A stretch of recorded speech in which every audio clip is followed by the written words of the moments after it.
en Expolit 2014. EV Channel, close to you.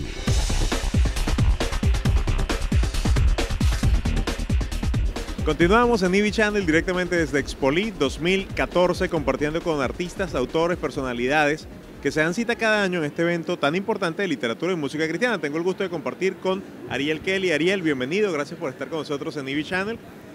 ¿Cómo te sientes en Expolit? ¿Cómo te ha ido en esta edición de Expolit? Bueno, yo me siento muy bien, agradecido de Dios por darme la oportunidad de compartir con todos ustedes que han sido y son de mucha bendición. Y ya tú sabes cómo es los juideros, como le decimos nosotros en mi país de aquí de Expolit, mucho movimiento, pero es muy bueno compartir con los hermanos, como dice la palabra, en la unidad. Ariel, tienes una historia muy interesante. Entiendo que eres cuarta generación de creyentes en tu familia, es decir, que tu tatarabuelo, bisabuelo, abuelo y padre, pues eran creyentes. Tú creciste en un hogar cristiano, pero tomaste malas decisiones, tomaste decisiones que te alejaron del camino de Dios. Y eso te llevó a experimentar mucho dolor. Cuéntame un poquito de tu testimonio y qué es lo que hace posible que Ariel Kelly esté ahora acá, compartiendo en un medio de comunicación, compartiendo en un evento como este, esperanza a través de la música. Bueno, sí, como ya dijiste, yo vengo de un hogar cristiano, de cuarta generación, pero a los 11 años de edad ya yo como joven quería experimentar lo que yo veía que otras personas hacían. A los 11 años de edad es cuando empiezo a consumir cocaína. A esa temprana edad, luego me envolví en el vicio, no solamente como consumidor, sino como vendedor de drogas. A los 17 años de edad ya yo controlaba un punto, era jefe de una pandilla donde sabía lo que era andar con pistolas, pelear con cuchillo, machete, hacerle daño a mucha gente. Por más de 4 veces a mí el enemigo intentó quitarme la vida, cuando si no eran los policías que me disparaban a quemarropa, eran los enemigos de la delincuencia. Y yo estaba bien envuelto. Yo a mi papá le decían que apartara con tiempo la funeraria, porque el velorio mío no estaba por tardanza. Y yo también lo creía, tú sabes. Y imagínate tú, mi papá, mis padres no son pastores simplemente de una iglesia, son pastores de una comunidad, donde en toda la comunidad a ellos los reconocen, los respetan. Y yo venía siendo como la oveja negra de mi familia. El típico joven que se siente en una acera y la dueña de esa casa le dice, mira, no quiero que te sientes ahí porque tú vas a contaminar a mis hijos, tú sabes, como rechazado por la sociedad.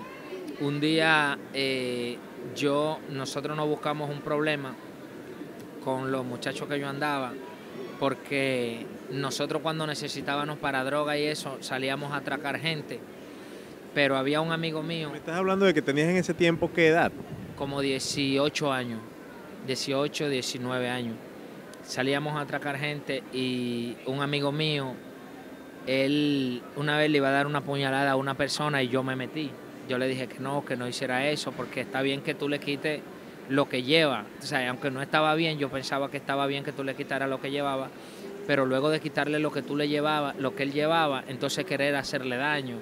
Porque como yo había nacido en un hogar cristiano, yo era el típico joven que mi mamá llevaba a su cama a enseñarme a leer leyendo la palabra de Dios. O sea, la primera literatura que yo conocí, las primeras letras de las que yo me di cuenta fue de la palabra. O sea, porque desde antes de yo empezar a leer, mi mamá me ponía a hojear la Biblia.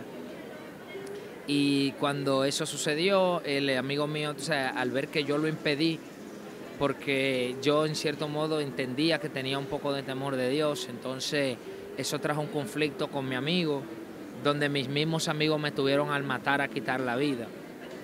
No llegó a suceder, pero luego era yo quien andaba buscándolo a él para quitarle la vida.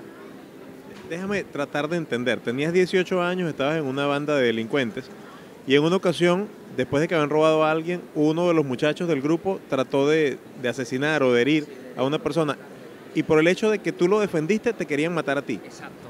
Entonces ellos discutimos, me querían matar a mí, me hirieron en la cabeza, me partieron y todo eso. Y yo logré logré escapar, pero viéndolo desde el punto de vista como una traición, entonces yo intenté desquitármela con ellos, pero como sabía que ellos eran gente, que habían matado gente, entonces el único objetivo que yo tenía era o yo le quitaba la vida a ellos o ellos me quitaban la vida a mí.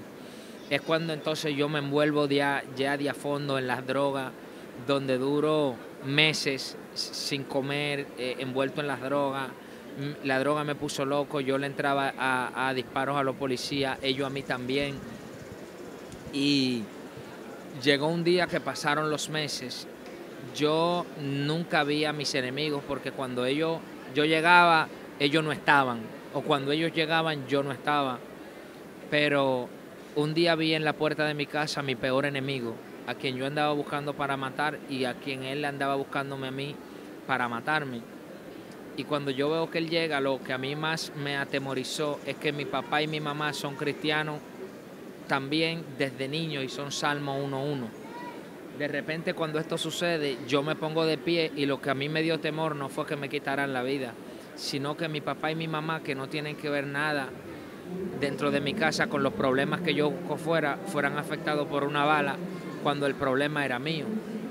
Entonces yo me puse de pie y le dije a esa persona, mira, los problemas de la calle se dejan en la calle, no se traen como a la casa. Y me dijo, pues si se dejan en la calle, vamos a resolverlo en la calle. Cuando él salió afuera, él se paró de frente y me dio un disparo en el corazón. Y tú te preguntarás que cómo fue este disparo en el corazón. Para mí fue como un disparo en el corazón, porque él me preguntó, ¿sabes a qué yo vine? Yo le dije, sí, tú viniste a matarme. Y se ríe.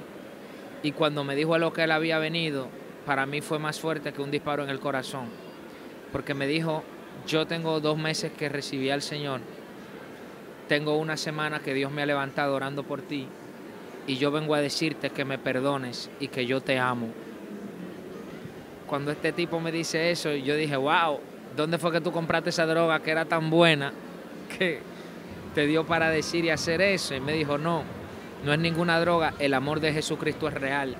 Cuando hizo así me abrazó y me apretó bien fuerte, yo le hice así en la cintura para ver si venía armado, y yo sabiendo que él sabía quién era yo y para lo que yo daba, yo dije, este tipo se puso loco, pero no voy a perder tiempo, esta es la oportunidad de mi vida, o lo mato ahora o nunca.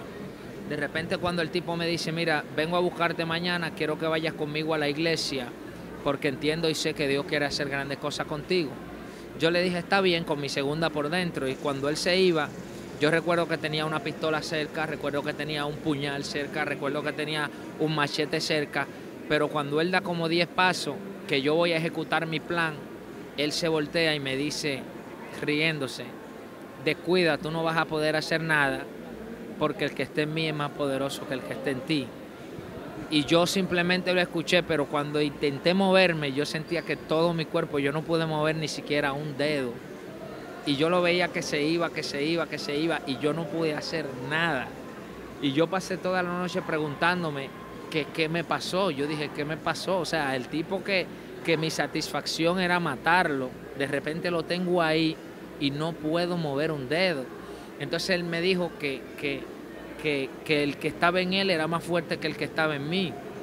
Y yo decía, yo tengo tanto odio que yo creo que ahora mismo nada es más grande que el odio que yo tengo por la traición.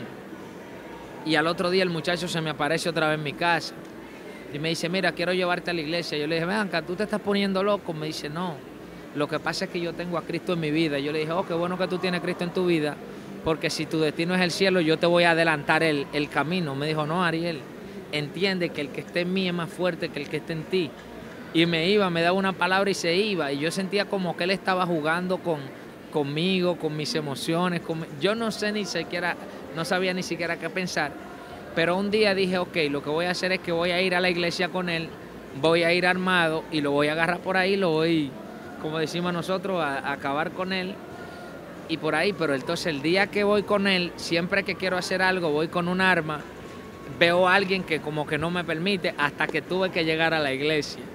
Cuando llegué a la iglesia, yo me siento en el último banco, en el que está más cerca de la puerta, y cuando el predicador empieza a hablar del amor de Jesucristo, yo dije, wow, aquí son bien mentirosos y chismosos porque ya saben mi vida entera. Y él empezó a hablar con un joven el cual él decía que Dios tenía un propósito extraordinario, con un joven el cual él decía que Dios quería levantar para impactar naciones, con un joven el cual decía que el diablo no me ha matado porque él me está usando a mí para, a través del sufrimiento, quitarle la vida a mi madre, que era una guerrera de Dios espiritual. Y de repente empezó a profundizar en cosas de mi vida personal que solamente yo sabía. Y me dijo, ¿quieres una salida? Jesucristo es la salida. Y cuando esa palabra llegó a mi corazón, yo dije, si es verdad que Jesucristo es esa salida, yo necesito escapar de esta vida. Y yo fui al púlpito, y cuando fui al púlpito solté el arma que tenía, y vino un hermano y recuerdo que me agarró por la mano para orar por mí, y yo lo empujé así bien bruto, le dije, yo no tengo que arreglar nada contigo, si yo voy a arreglar algo, lo voy a hacer con Dios, porque Él es el único que yo creo que puede hacer algo por mí. Ese día cuando yo le digo, Señor, yo estoy aquí, si vas a hacer algo, hazlo ahora. Yo sentí como si yo tuviese un traje, lo explico como si tuviera, no sé si tú recuerdas de estos pantalones, en mi país le dicen overall, que es un pantalón que trae unos breteles que se engancha aquí. Yo sentí como que yo tenía uno de esos y me lo agarraron por ahí y me desprendieron esa vestidura. Cuando yo sentí eso fue algo tan fuerte que yo caí en el piso llorando. Y se acabó el culto y yo no me podía levantar porque lo que yo sentía en mi vida era demasiado grande. Yo decía, wow, yo tengo más de 10 años siendo un consumidor activo de droga. He probado más de 6, 7, 8 drogas diferentes, de las peores. Cada una ha causado un efecto en mi vida, pero el efecto que ha causado esto, yo no lo había experimentado. Desde ese día yo me fui a mi casa. Y cuando yo llegué a mi casa, nadie sabía lo que estaba pasando. Cuando yo entro, todas las luces estaban apagadas y yo veo que mi papá se manda para donde mí. Me dice, ¿dónde estabas? Y yo le digo, ¿qué? Ya vinieron y le dijeron que yo estaba haciendo averías por ahí, que este y lo otro. Me dice, no. Lo que pasa es que cuando tú entraste aquí, yo sentí que la presencia de Dios caminaba contigo. Y yo, o sea, para mí era muy fuerte porque yo sabía muchas cosas de la calle, pero yo no sabía que esas cosas en realidad existían.